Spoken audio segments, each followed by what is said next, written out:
Shalom saudara sekalian, selamat datang di gereja kita bersama GMM, Gereja Mula-Mula. Kami semua melayani saudara dalam berbagai bidang. Ada online Bible study, ada ibadah raya, ada untuk youth, semuanya ada di GMM. Untuk itu, mari kita bergabung, bukan hanya jadi pengunjung saudara. Mari jadi bagian dalam GMM. Kita semua keluarga besar di dalam Tuhan. Pada kesempatan ini, saya ingin menyampaikan bahwa pilar pertama GMM adalah takut akan Tuhan. Takut akan Tuhan akan membawa kita kepada hidup kudus yang benar, sikap hati yang benar, bagaimana memposisikan diri di hadapan Tuhan. Takut akan Tuhan bukan berarti kita ketakutan akan Tuhan, bukan. Takut akan Tuhan berarti kita hormat sama Tuhan. Berarti kita meninggikan Tuhan, mengutamakan Tuhan. Takut kehilangan Tuhan.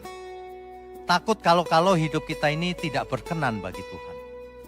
Itulah yang menjadi landasan bagi hidup kita semua. Nilai yang pertama, takut akan Tuhan. Saudara. Alkitab berkata dari kitab Kejadian sampai Wahyu, bahwa takut akan Tuhan adalah awal dari pengetahuan. Untuk itu, sekali lagi saya ucapkan bagi Bapak Ibu Saudara yang bergabung di gereja kami, gereja kita semua, baik secara onsite maupun online. Selamat berjuang bersama kami. Mari kita bersama-sama menjadi keluarga besar di dalam Tuhan. Saya beserta seluruh pelayan Tuhan di GMM mengucapkan selamat beribadah.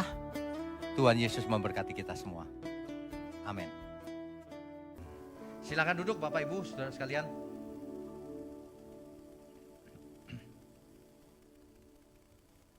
Selamat pagi, Shalom. Shalom Saudara. Tema kita hari ini adalah Antikris. Bapak Ibu, Saudara sekalian, tema ini sangat menarik bagi banyak orang. Bahkan dibuat filmnya. Siapa sebenarnya antikris itu? Pagi menjelang siang ini kita akan belajar sehingga kita dibukakan mata rohani kita. Sebenarnya selama ini pengertian kita itu belum tepat.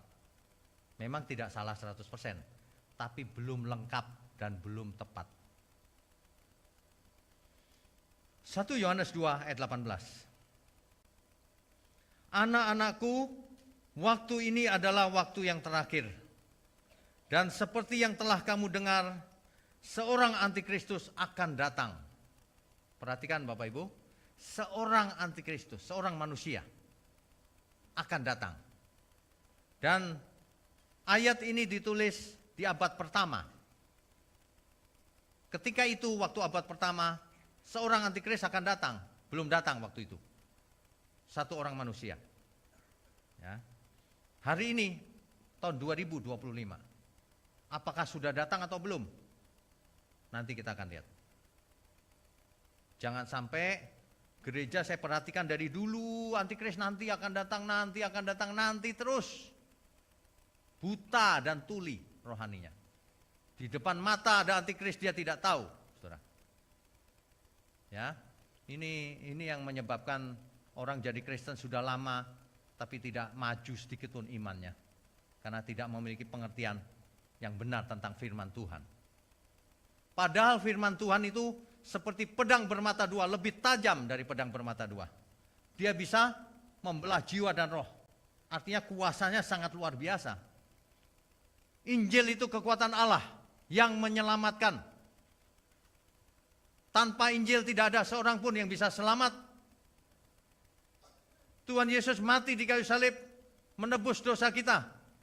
Tapi kita tidak bisa berubah tanpa Injil, tanpa firman-Nya. Dan kita tidak berdaya tanpa rohnya. Roh Kudus yang tinggal dalam diri kita. Makanya zaman dahulu Nabi Yesaya bernubuat, roh Tuhan ada padaku. Lalu Tuhan Yesus di abad pertama dia masuk ke sinagoga. Sinagoga itu seperti gereja zaman sekarang. Bait Allah kecil. dibukalah gulungan kitab Yesaya itu. Roh Tuhan ada padaku. Lalu Tuhan berkata begini, hari ini kalau kamu mendengar ini, ayat ini sudah digenapi. Tuhan Yesus tampil, Roh Allah ada padaku. Itu maksudnya. Hari ini saudara 2025, setiap kita bisa berkata Roh Allah ada padaku. Roh Kudus ada pada kita saudara. Ada amin? Itu sangat luar biasa loh. Nah, tetapi ingat, seorang antikristus akan datang. Sekarang telah bangkit banyak antikristus. Ketika itu abad pertama, Yohanes menulis, seorang antikristus akan datang suatu hari. Satu orang. Tetapi banyak antikristus sudah ada. Nah, hati-hati. Jadi Alkitab berkata seorang antikristus dan banyak antikristus. Ini ayat ini yang bicara ya. Jadi kalau kita perhatikan dunia ini hari ini sekarang, kita melihat banyak sekali tanda-tanda akhir zaman. Seperti krisis moral, penyembahan terhadap mamon harta menjadi yang nomor satu. Ini gempa, perang, dan seterusnya. Tapi yang paling berbahaya adalah roh antikristus. Kalau roh antikristus itu masuk ke dalam diri seseorang, ia binasa, saudara. Ia pasti binasa. Kenapa? Sebab orang yang menunggangi kuda di kitab Wahyu itu bernama Thanatos. Thanatos. Thanatos itu artinya maut. Dan orang yang mengikut dia, Hades mengikuti dia. Alam maut mengikuti Thanatos itu. Itu roh antikristus, saudara. Ya. Hari ini kita akan belajar siapa sih antikristus itu. Anti artinya melawan atau menggantikan. Anti itu artinya. Kristos artinya Kristus yang diurapi. Apa artinya yang diurapi? Sang juru selamat, Mesias. Tidak ada Kristus di dunia ini selain Yesus, selain Mesias. Itu sebabnya di dunia hanya ada satu Al-Masih. Tidak ada Al-Masih lain. Perhatikan baik-baik itu kata-kata itu. Cuma Yesus yang jadi Al-Masih. Tidak ada tokoh lain manapun yang jadi Al-Masih. Karena Mesias cuma satu. Makanya Alkitab berkata tidak seorang pun sampai kepada Bapa kalau tidak melalui aku, kata Tuhan Yesus. Jelas, pesannya jelas. Akulah jalan, kebenaran, dan hidup. Jelas. Kalau orang sampai pilih jalan yang lain, kasihan dia. Dia kasihan. Pasti dia tersesat kemana-mana. Dan untuk membuktikan itu sederhana saja. Alkitab berkata, dari buahnya kau akan lihat yang mana yang benar. Dari buahnya, dari perbuatannya, dari apa yang diucapkannya, yang diperbuatnya, itu kelihatan. Ini orang ini memiliki roh Tuhan atau roh antikris. Kelihatan. Ya. Antikristus ini apa sih yang dilakukannya itu? Dicatat baik-baik, ciri-ciri antikristus. Yang pertama, siapakah pendusta itu? 1 Yohanes 2 ayat 22.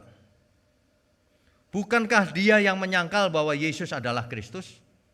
Setiap orang yang menyangkal bahwa Yesus itu juru selamat, Kristus, dialah antikris.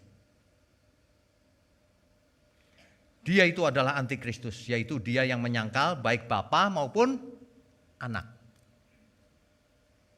Orang yang menyangkal sang anak sama dengan menyangkal sang Bapa. Orang yang menolak sang anak, dia menolak sang Bapa. Ada banyak orang ingin datang kepada Bapa tanpa sang anak. Itu menghina sang Bapa. Ibarat seorang raja, dia mengutus suatu utusan. Utusannya ditolak. Menghina rajanya bukan? Menghina itu.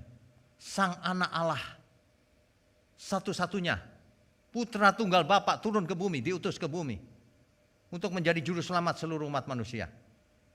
Ia datang kepada milik kepunyaannya, tetapi milik kepunyaannya itu tidak menerimanya, menolaknya. Salah siapa? Salah yang menolak. Tetapi barang siapa yang menerimanya, diberinya kuasa supaya menjadi anak-anak Allah. Supaya menjadi anak-anak Allah. Kita tahu anak Allah ada di mana? Di kerajaan surga. Makanya firman Tuhan berkata, Dia yang kaya menjadi miskin, supaya kita yang miskin menjadi kaya. Kaya apa? Kaya harta dunia? Bukan. Supaya kita nanti dimuliakan bersama Tuhan dalam kekekalan, selamat, jadi anak-anak Allah. Kan begitu. Jadi yang pertama dilakukan antikris adalah menyesatkan banyak orang dengan pengajaran palsu. Itu antikris. Supaya orang tidak datang kepada Tuhan Yesus. Sebab satu-satunya jalan Tuhan Yesus. Kalau orang jalannya yang lain, itu pasti antikris yang menunjukkan. Banyak orang tidak merasa, keluar dari mulutnya, banyak jalan menuju Roma. Banyak jalan menuju Roma katanya. Itu sebenarnya tidak langsung menolak Tuhan Yesus, tidak. Tapi menyediakan jalur kesesatan. Seolah-olah bisa selamat tanpa Tuhan Yesus. Banyak jalan menuju Roma katanya. Kalau ke Roma benar banyak jalan. Kalau menuju Taman Palemol banyak jalannya. Lewat tol bisa, lewat jalan biasa bisa. Tapi kalau ke surga tidak ada jalannya. Ada yang tahu letak koordinat surga di mana? Enggak ada. Tidak ada. Kalau seorang astronom itu dia menyelidiki, harusnya dia makin percaya. Ternyata tepinya alam semesta itu ngembang dengan kecepatan melebihi cahaya. Manusia saja tidak mungkin buat teknologi dengan kecepatan cahaya mesinnya. Seandainya bisa pun kejar gitu, ternyata tepinya alam semesta mengembang lebih cepat dari kecepatan cahaya. Artinya tidak mungkin. Tidak mungkin kita di titik alam semesta ini, titik debu. Debu di dalam debu. Kalau orang mengerti hal ini, aduh siapakah aku ini Tuhan? Aku ini tidak ada artinya, debu dalam debu. Ya, iya benar. Tapi Tuhan perhatikan. Tapi Tuhan perhatikan. Sang anak tunggal Bapa turun ke bumi yang cuma titik debu dalam debu. Ia mengosongkan dirinya, mengambil rupa seorang hamba. Masuk ke dalam debu. Masuk ke dunia materi. Bayangkan saudara, betapa Tuhan memperhatikan kita. Sehingga para malaikat pun bertanya gini, siapakah manusia sehingga engkau perhatikan, bahkan engkau beri mahkota kemuliaan. Waduh, manusia memang tidak tahu diri. Dikasih kemuliaan, sombong, memilih yang lain, itu benar-benar bagaimana ya? Dikasih harta surgawi, tidak mau. Seperti Esau, dikasih hak kesulungan, dia pilih semangkok kacang merah. Aneh kan? Aneh manusia itu. Sudah kaya masih serakah. Aneh. Biar gak kaya gak apa-apa, tapi jangan ke neraka.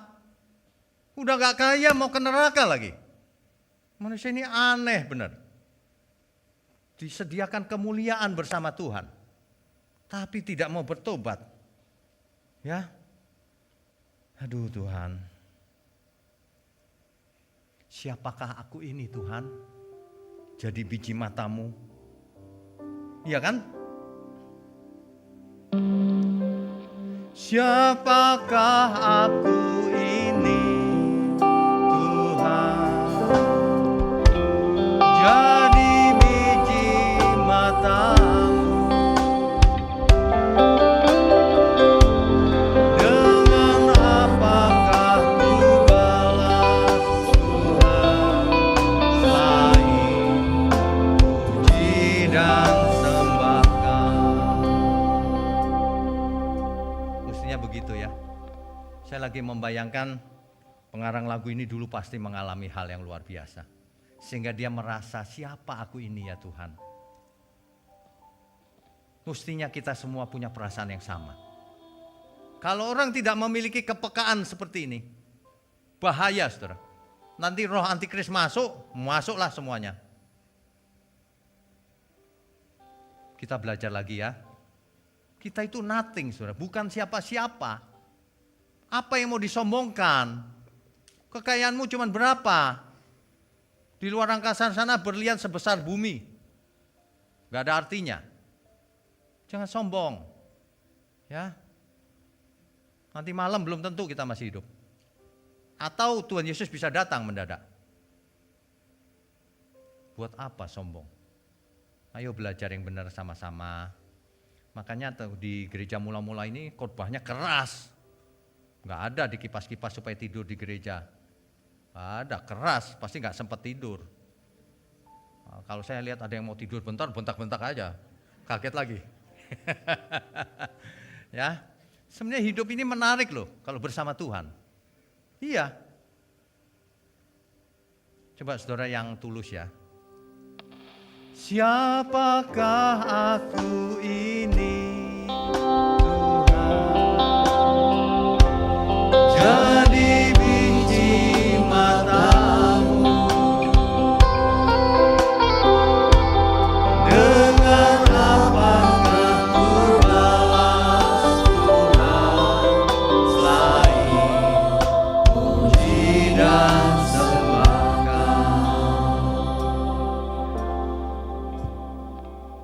Bapak Ibu Saudara sekalian, kita ini ya ditekan seperti apa tidak akan mempan.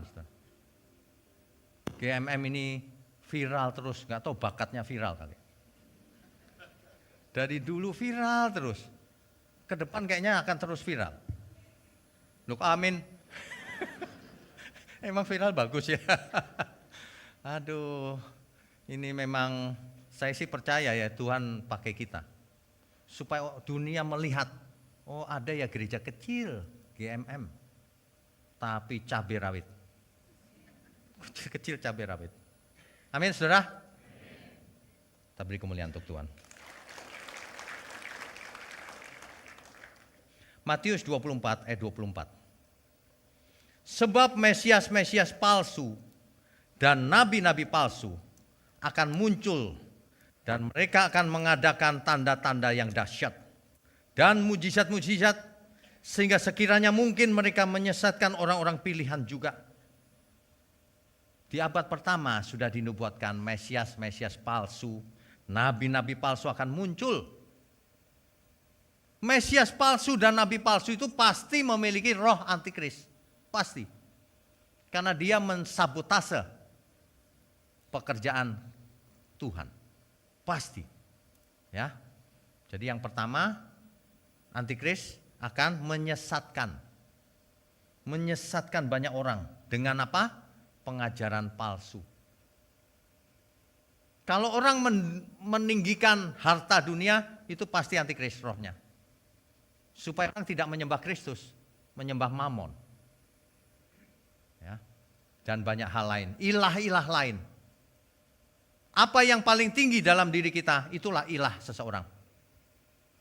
Kalau seseorang menyembah mamonnya, hartanya, dia tidak peduli sama sesama. Dia tidak peduli dengan pekerjaan Tuhan. Bahkan pekerjaan Tuhan dihambatnya. Itu pasti roh antikris. Pasti saudara. Apapun alasannya. Ya, dia nggak suka pekerjaan Tuhan disampaikan dengan benar. Itu roh antikris namanya. Nah, itu yang pertama. Yang kedua, antikris akan mengaku dirinya sebagai Allah dan duduk di bait Allah. 2 Tesalonika 2 ayat 3 sampai 4. Janganlah kamu membiarkan dirimu disesatkan dengan cara bagaimanapun juga. Ayatnya tampil ya. Oh ya, untung sekarang sudah bisa tampil. Sebab sebelum hari itu haruslah datang dahulu murtad dan haruslah dinyatakan dahulu manusia durhaka yang pasti binasa, yang harus binasa. Yaitu lawan yang meninggikan diri di atas segala yang disebut atau yang disembah sebagai Allah. Bahkan ia duduk di bait Allah dan mau menyatakan diri sebagai Allah.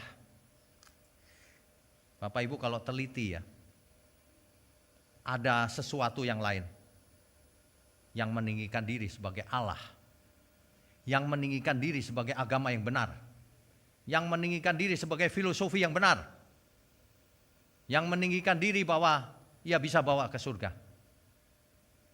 Dan ia duduk di bait Allah, menggantikan bait Allah yang dulu. Itu antikris. Sebenarnya saudara itu nggak perlu canggih-canggih untuk tahu antikris. Antikris artinya apa? Melawan, anti terhadap Kristus, begitu aja. Jadi kalau saudara ketemu orang gitu ya, Yesus kok dituhankan, nah itu udah antikris namanya. Simple kan? Saudara lihat ke kiri kanan aja, nggak usah jauh-jauh. Kalau orang bilang Yesus bukan Tuhan, nah itu udah pasti antikris. Simple aja, nggak usah pakai, bilangannya 666, mau rumit-rumit amat. Begitu orang bilang Yesus bukan Tuhan, itu antikris. Dan itu banyak sekali di sekitar kita. Itu antikris, saudara.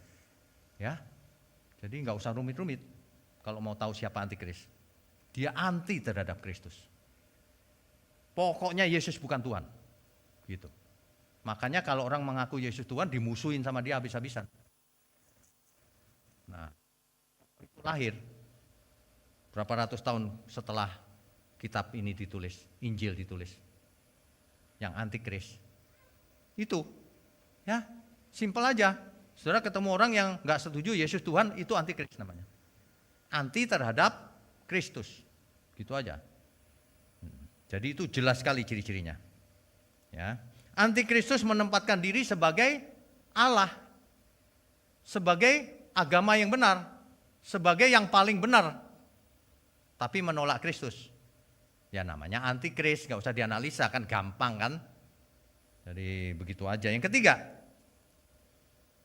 antikris ini melakukan pembinasaan keji. Saudara kalau lihat ya, di India, di Nigeria, orang-orang Kristen dibunuh dengan kejamnya. Yang bunuh itu antikris. Apa salahnya? Apa salahnya? Itu antikris. Pembinasa keji.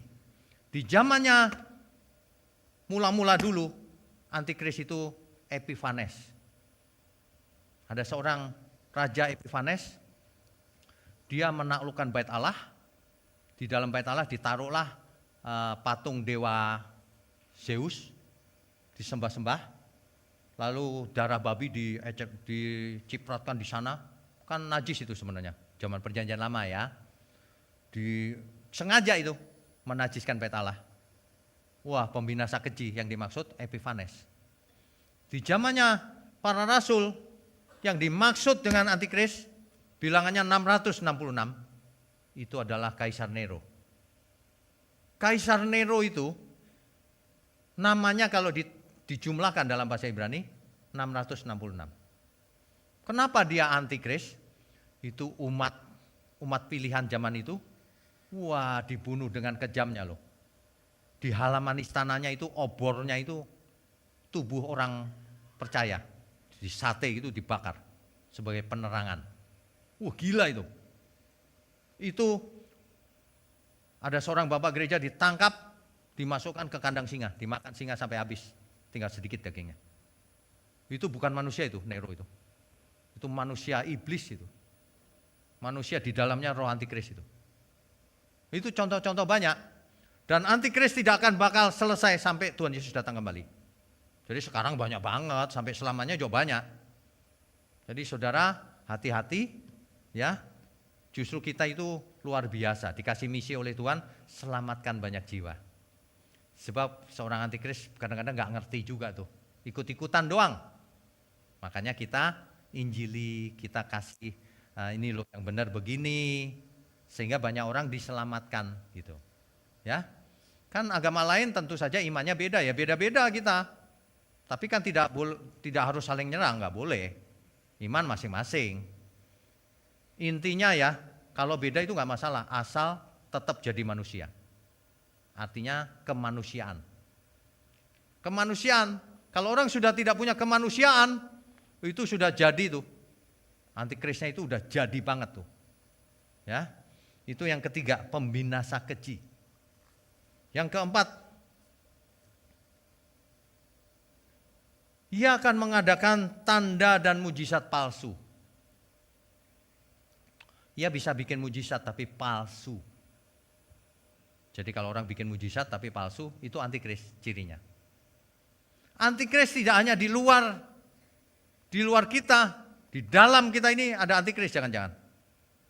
Memang KTP-nya Kristen, di mulut ngaku percaya Tuhan, tapi apa yang dilakukannya mensabotase pekerjaan Tuhan. Apa yang dilakukannya jadi sandungan bagi banyak orang. Malu-maluin, serakah, jahat sama sesama, pelit medit. Udah pelit medit lagi. Apa tuh artinya? Waduh, luar biasa loh. Saya pernah cerita kan, ada seorang pemulung di Hong Kong mati di tengah jalan. Di kantongnya ada $100.000. Pelit medit itu. Punya uang tapi dia ngemis. Mental pengemis. Ya. Kita itu punya uang nggak punya uang jadilah berkat. Minimal kalau nggak punya uang sama sekali ya senyumlah sama sesama. Kasih bagi link-link kebenaran. Kan jadi berkat. Ya kan? Ketemu sesama kayak wajah setan gitu. Hidup sekali aja nggak jadi berkat, heran saya. Maunya apa sih? Ya. Itu apa? Antikris, nabi palsu itu banyak itu. Bikin KKR kesembuhan. Itu nggak sembuh itu bohong. Ada nggak yang sembuh? Ada. Lah saya aja sembuh dari lumpuh kok mendadak. Tapi banyak yang bohong itu. Gak percaya, yang kesaksian di depan samperin ke rumahnya. Berapa lama sembuhnya? Kalau Tuhan menyembuhkan, sembuh terus gak? Apa cuma sembuh sejam? Kalau Tuhan yang menyembuhkan pasti sembuh total. Sembuhnya cuma lagi KKR doang, pulang sakit lagi. Terus disalahin, imannya sih gak punya iman. Tuhan Yesus kalau menyembuhkan gak penting iman seseorang. Orang gak kenal, belum beriman, sembuh. Ada amin semua? Jangan dibohongin oleh antikris.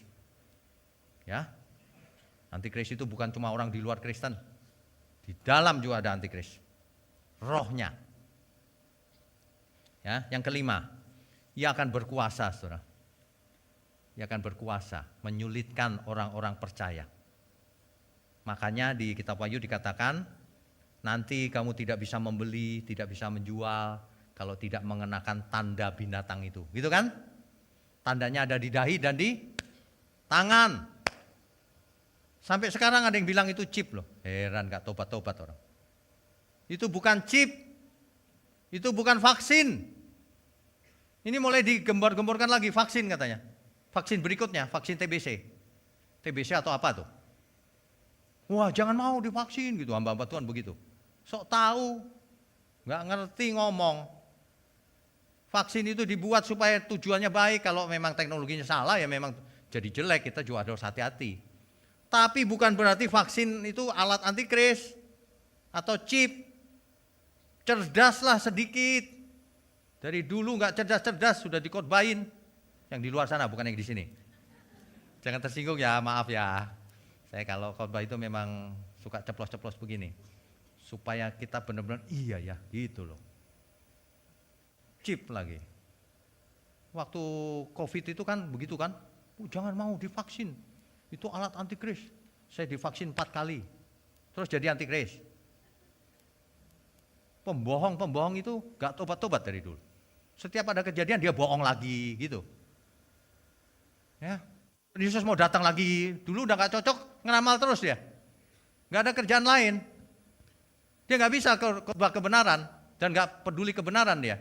Dia maunya sensasional, meskipun bohong. Antikris itu sebenarnya. Itu antikris itu. Karena Kristus itu mau menyelamatkan banyak jiwa. Mau mencerdaskan umatnya supaya mengerti kehendak Tuhan. mana yang baik, mana yang berkenan, dan mana yang sempurna. Nah, dia ngajarinya yang lain, antikris. Itu roh antikris ada di dalam dirinya itu. Bertobatlah saudara. Kalau saudara nonton lewat YouTube, bertobat ya. Mumpung masih ada waktu. Kalau nggak mau bertobat ya salah sendiri nanti. Ya. Jadi antikris ini dia akan menguasai seperti virus. Virus itu bisa bermutasi, bukan? Sekarang ini virus COVID sudah bermutasi. Ada variannya banyak kan? Antikris punya varian banyak sekali. Kalau antikris yang mula-mula itu antikristus, anti terhadap Kristus. Yang penting Yesus bukan Tuhan. Itu ngajarnya yang penting, antikris itu. Tapi variannya banyak.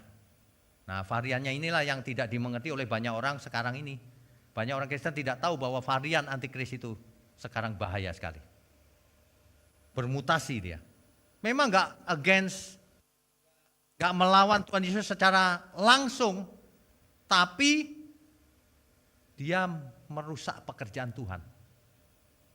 Dia sabotase pekerjaan Tuhan. Itu antikris juga itu roh antikris. Tapi variannya, varian daripada antikris. Ya, contoh zaman sekarang, yaitu tadi. Ada banyak jalan menuju Roma, variannya antikris ini. Apalagi? Banyak orang itu ya, gak usah ngomongnya jauh-jauh. Setiap hari di gadgetnya film porno. Ada lagi apa? Judol. Apalagi? Itu sudah melawan Kristus sebenarnya. Menyerahkan diri sebagai alat kelaliman. Padahal firman Tuhan bicara serahkan tubuhmu sebagai alat senjata kebenaran. Hidup ini cuma sekali.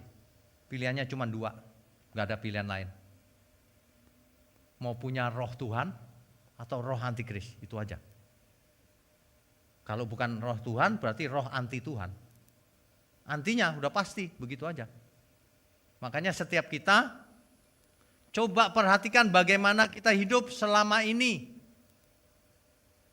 Kalau kita kita bisa nangis, saudara. Kalau sadar, aduh Tuhan, dulu aku kok gitu ya. Aku dulu suka bentak-bentak orang tuaku, istriku, teman-temanku, ku bentak-bentak pokoknya. Aduh Tuhan, ampun.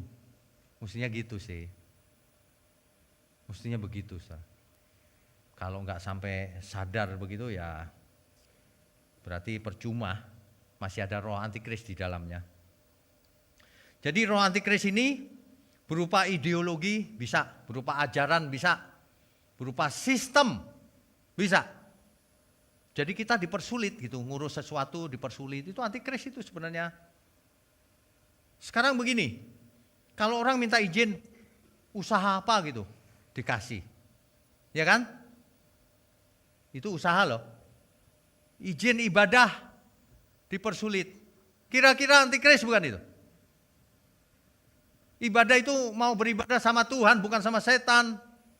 Kok dipersulit? Itulah sistemnya antikris. Ya. Dibuka pikirannya. Dunia ini banyak sistem antikris. Lah kok kitanya nggak mau jadi alat di tangan Tuhan. Persembahkan hidupmu untuk Tuhan. Lupakan semua. Udah gak usah aneh-aneh hidup sekali ini. Hidup sekali aja jahat. Orang biasa aja yang gak kenal Tuhan belum tentu jahat loh. Ini mendengar firman lebih jahat dari orang biasa. Aneh gak sih hidup ini? Ya. Jadi contohnya banyak, saudara. Varian antikris itu bisa berupa roh, bisa berupa sistem, bisa berupa manusia yang dipakai oleh iblis. Itu varian-varian antikris. Intinya cuma satu, asal bukan menyenangkan Tuhan Yesus. Gitu aja, apapun yang dilakukan. Ya, itu pasti variannya antikris. Makanya kita tidak boleh lengah, harus berjaga-jaga terus. Kuasa kegelapan bekerja untuk menentang Kristus, dengan segala cara, kadang-kadang pakai topeng kebaikan, kadang-kadang pakai topeng agama, topeng filosofi, macam-macam topengnya. Kalau kita mau ikut Tuhan Yesus, serahkan hidupmu seluruhnya untuk Tuhan. Bukan untuk gereja ya, untuk Tuhan. Serahkan. Udah gak usah punya keinginan apapun. Dimulai dari hal sederhana. Banyak orang itu ya, makanan gak cocok aja marah. Aduh, makanan doang, apalagi yang lain. Mulai sekarang dikasih makan apapun, terima kasih Tuhan.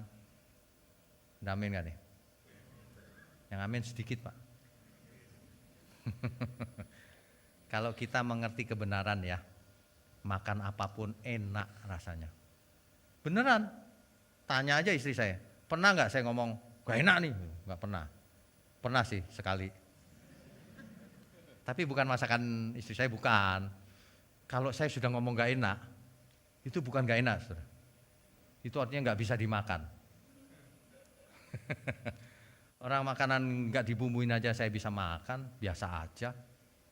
Gak usah. Kadang-kadang istri saya bilang begini, panasin ya, gak usah. Mau panas mau dingin tetap aja bentuknya soto. Emangnya kalau dipanasi terus hebat gitu ya, kan enggak kan? Iya beneran saya, enggak apa-apa mau apa aja sama aja buat saya. Udah gak penting. Makanya saudara, hidup ini kan kadang-kadang banyak masalah. Ya, jarang orang yang tidak mengalami masalah. Pasti ada masalahnya. Tapi jangan sampai masalah itu menyimpangkan kita kepada dari Kristus. Jangan sampai. Masalah apapun itu sementara, biarin saja. Tapi kita kepada Tuhan jangan meleset sedikit pun. Jangan menyimpang. Ya, persembahkan seluruh hidup kita untuk Tuhan. Kalau orang menolak, ada varian dari antikris yang canggih. Kan Alkitab berkata Yesus turun dari surga tuh. Mengosongkan diri, mengambil rupa seorang manusia. Menjadi sama seperti kita. Supaya kita bisa melihat teladan, oh seperti gini ya manusia bisa sempurna ya gitu. Nah kalau dirubah-rubah variannya itu, oh Yesus gak turun dari surga. Oh Yesus mau dari kiri, mau dari kanan, mau dari bawah, mau dari atas gak penting, aku gak peduli. Ada loh yang ngomong gitu sama saya. Loh kamu gak menghormati Tuhan Yesus ya? Variannya antikris nih. Ada yang ngajarin Yesus itu manusia biasa, diciptakan oleh Bapa. Dulunya gak pernah ada katanya. Manusia biasa aja kayak kita. Karena baik, mati di kayu salib, maka diangkat oleh Bapa di surga jadi Tuhan. Varian antikris. Padahal Kristus itu turun dari surga. Alkitab jelas ngomongnya. Eksplisit. Saudara yang gak sekolah teologi tinggal baca. Eksplisit. Nanti orang-orang antikris itu bilang begini. Gak penting lah doktrin. Doktrin gak penting, ngapain lu ke gereja?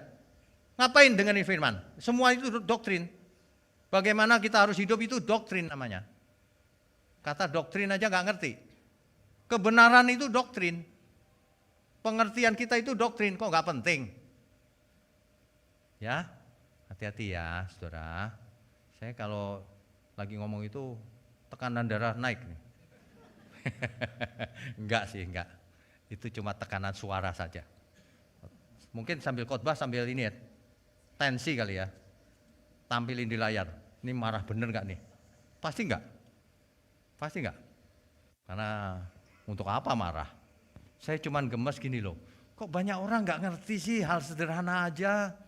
Nanti kamu binasa. Sebab kita melawan si roh jahat itu. Dengan firman.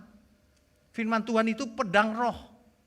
Kalau seseorang gak punya pedang roh, dengan apa ia melawan kejahatan dari roh-roh jahat dan setan itu?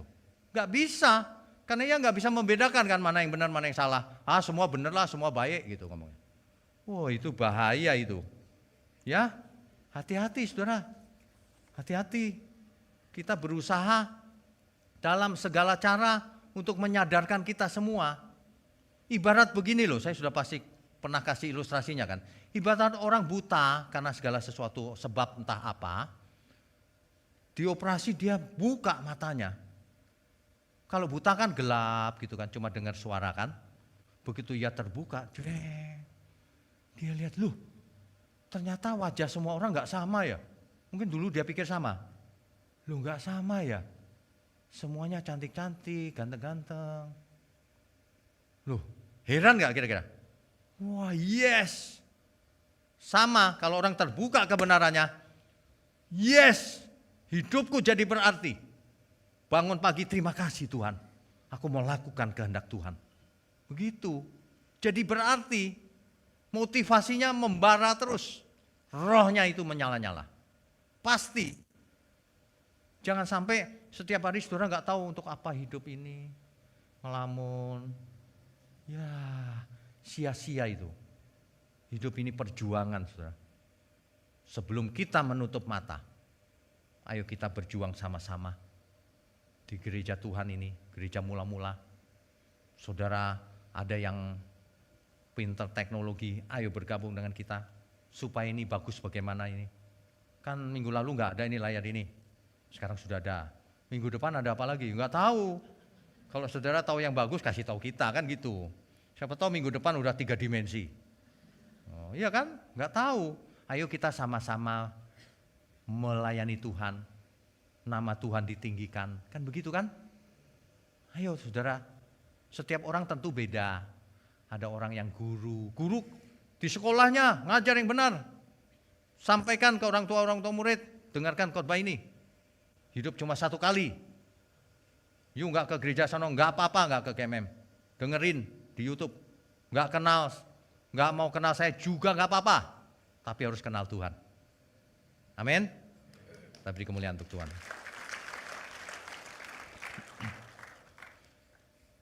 Bapak Ibu Saudara, terkadang saya itu setiap hari gitu bangun saya bertanya gini, Tuhan, ini bagaimana akhirnya ya Tuhan hidup ini?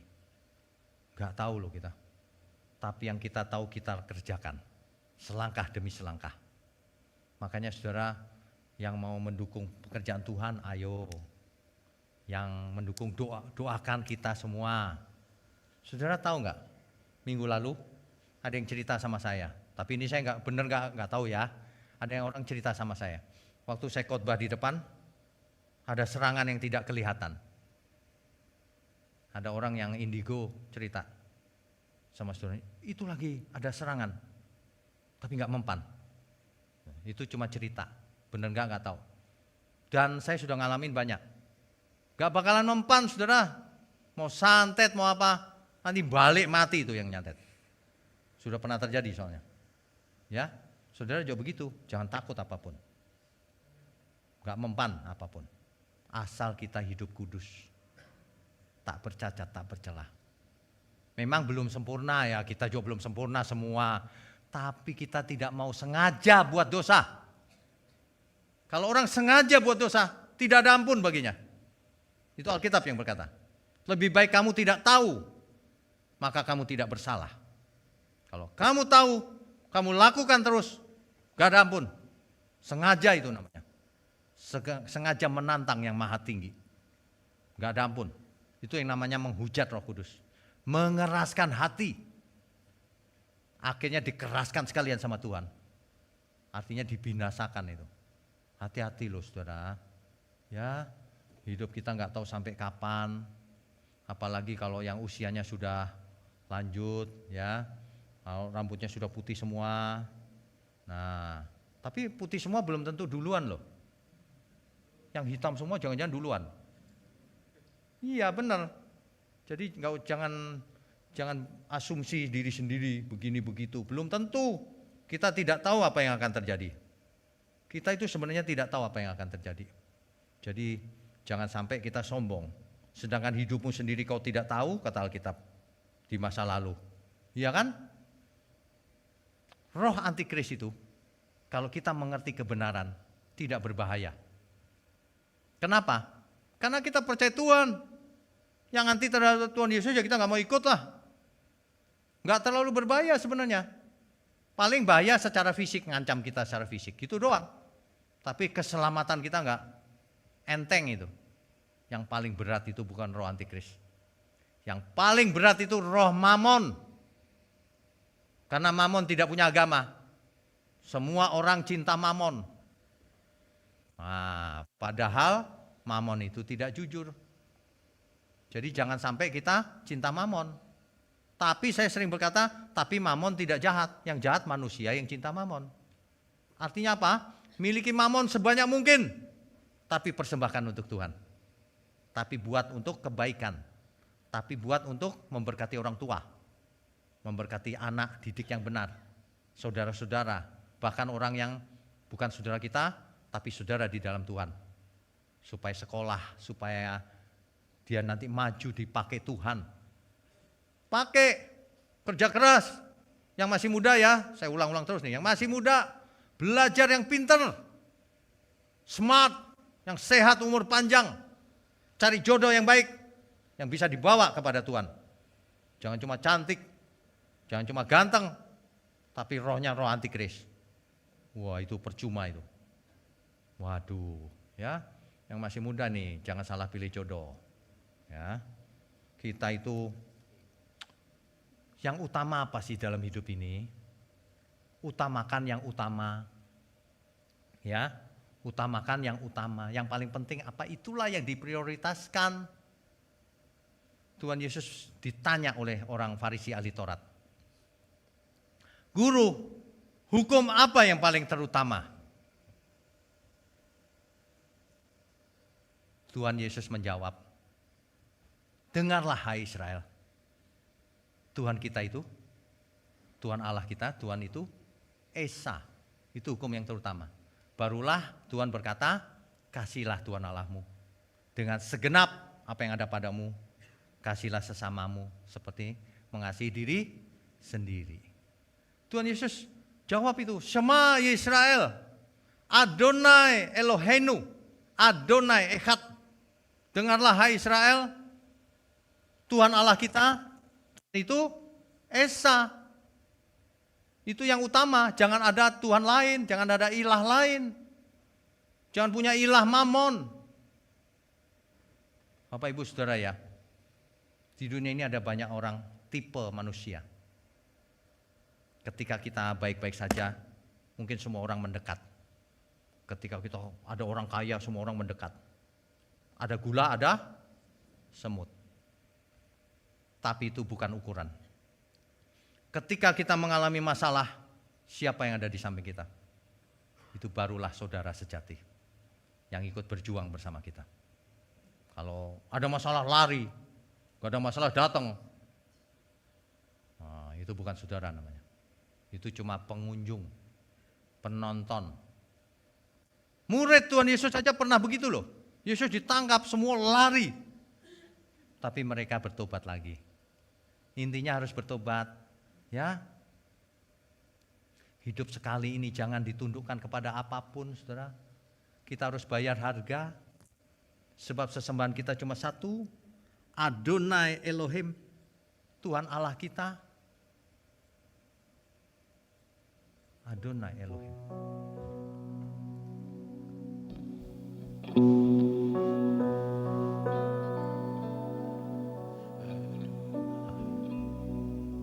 Adonai Elohim itu terjemahnya Tuhan Allah.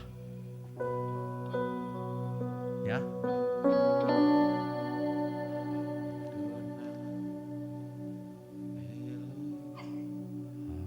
Adonai Elohim,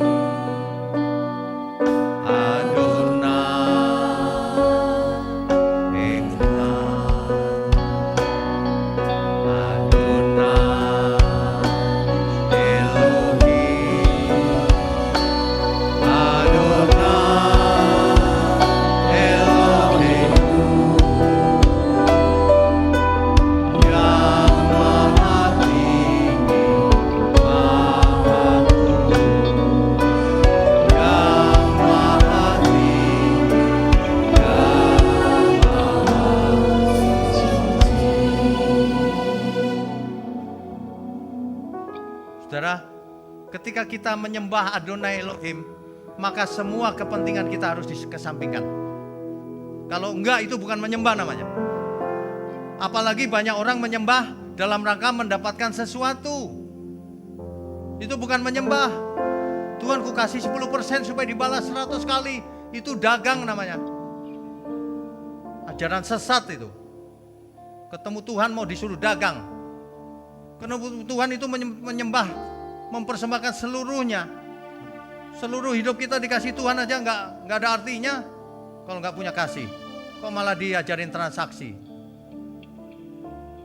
Jangan ya saudara ya. Ingat baik-baik itu. Kalau seseorang ketemu sang raja, ia menunduk sampai tanah. Bukan cuma fisiknya, semuanya.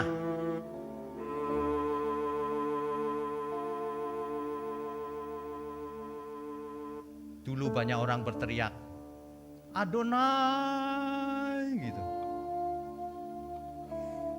Hari ini kita harus berteriak dengan suara dan hati kita dan perbuatan kita. Amin. Adonai Elohim, Adonai Elohim, Adonai Elohim, Adonai Echad, Adonai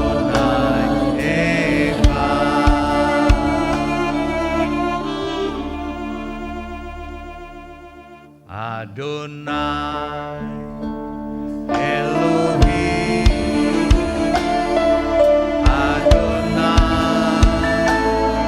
Adonai Elohim, Adonai Elohim, Yang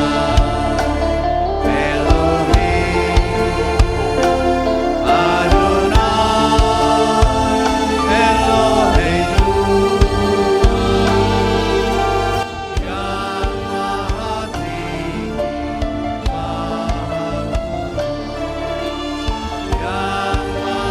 Tinggi, Yang Maha Suci.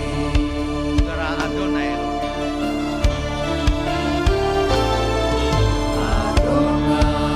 Adonai Echad, Adonai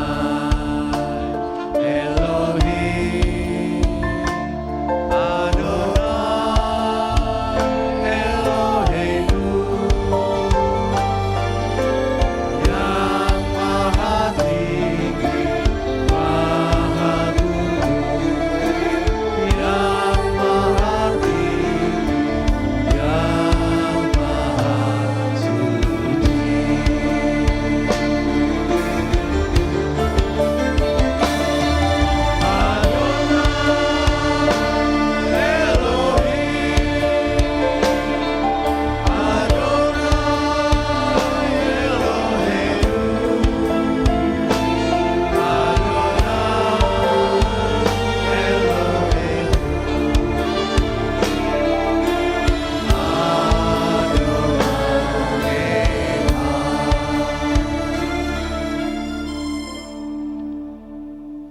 Saudara, sebenarnya hidup ini adalah penyembahan.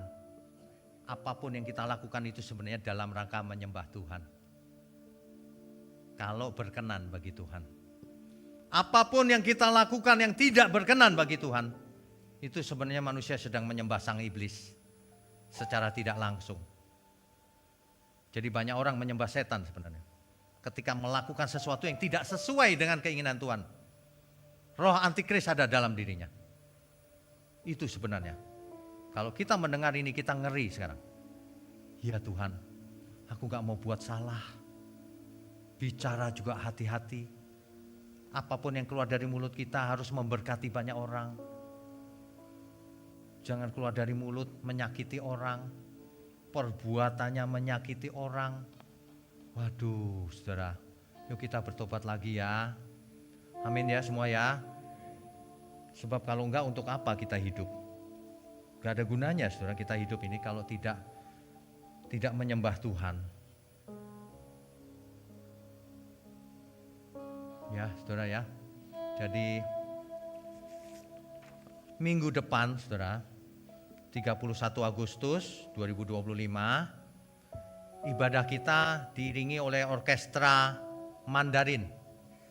Jadi suasana Mandarin minggu depan. Kemudian kalau ada yang baru pertama kali datang, bisa angkat tangan, tolong. Ada, puji Tuhan. Selamat datang di GMM Gereja Mula-Mula. Nanti ajak temannya, sahabat-sahabat, saudara juga ya. Tapi sebelum mengajak kasih tahu hati-hati. Jadi siap-siap sport jantung, ya. Tapi itu menyehatkan jiwa kita, ya. Kemudian kita memiliki lengkap sekali, ibadah raya setiap minggu ya. Kemudian ada impartasi spirit. Impartasi spirit itu untuk hamba Tuhan, tapi jemaat yang serius boleh ikut. Nah, sementara impartasi spiritnya online, karena tempat di mana kita biasa beribadah kan dikunci itu. Nah, biarin saja, nanti biar Tuhan yang beracara. Ya.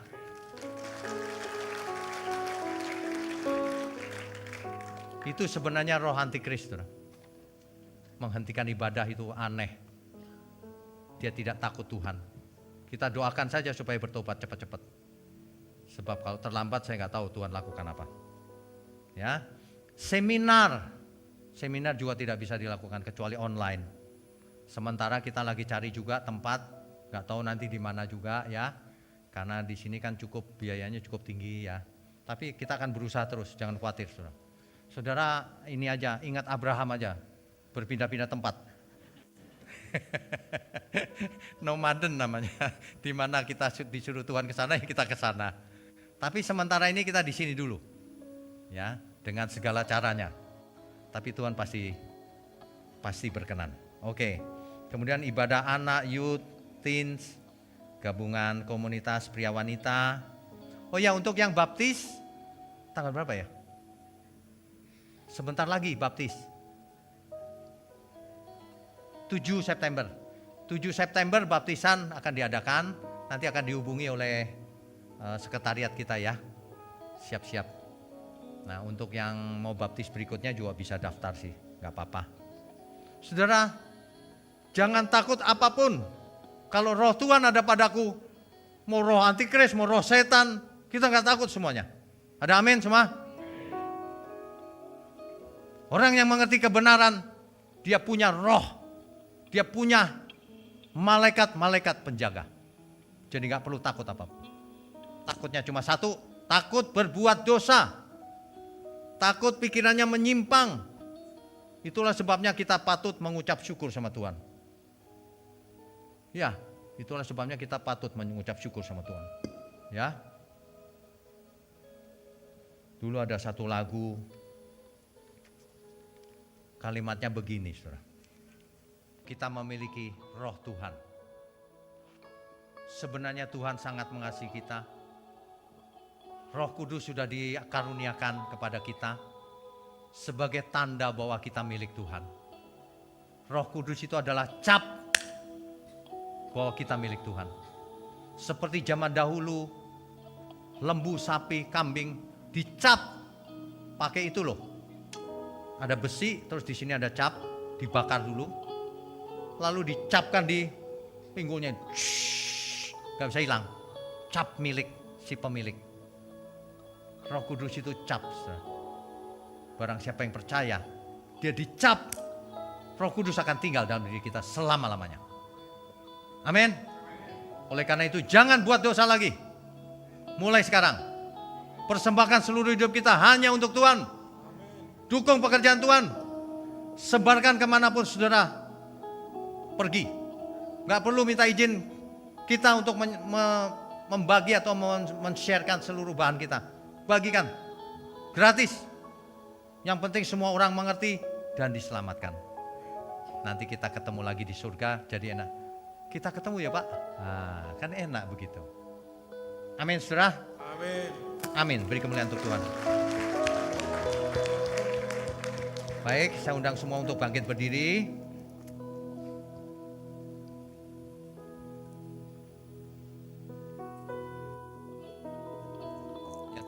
menit ya, kita punya waktu 2 jam sih. Bapa kami yang di surga, sungguh kami berbahagia mengucap syukur memiliki Bapa seperti Engkau. Terima kasih kami memiliki Tuhan Yesus sebagai Tuhan dan Juru Selamat kami. Mengucap syukur juga untuk tanda milik Tuhan, Roh Kudus tinggal dalam diri kami. Kami mengucap syukur untuk seluruh pelayan Tuhan yang melayani dengan tulus. Juga untuk gereja mula-mula GMM yang Tuhan jadikan alat menyadarkan banyak jiwa, menjadi garam dan terang dunia. Gereja Tuhan di akhir zaman. Terima kasih, Engkau berkati semua jemaat-Mu dimanapun berada. Ajari kami terus Tuhan, untuk menjadi anak-anak Allah yang maha tinggi. Bapak Ibu Saudara, angkat tanganmu tinggi-tinggi. Kami sambut segala berkat, baik berkat jasmani maupun berkat rohani, kesehatan, umur panjang, kecerdasan roh, mengerti kehendak Tuhan, kepekaan akan kehendak Tuhan, hikmat marifat turun atas kita semua. Hanya di dalam nama Bapa, Putra dan Roh Kudus. Haleluya. Semua yang percaya katakan amin. Amin. Silakan duduk Bapak Ibu Saudara sekalian.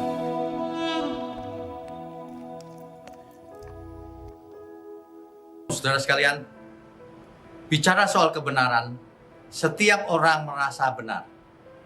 Makanya semua kecap dinomor satukan. Ada orang yang mengatakan saya paling benar, ini paling benar, itu paling benar. Mana sebenarnya yang paling benar? Oleh sebab itu, hadiri seminar 7 natur kebenaran dan aplikasinya.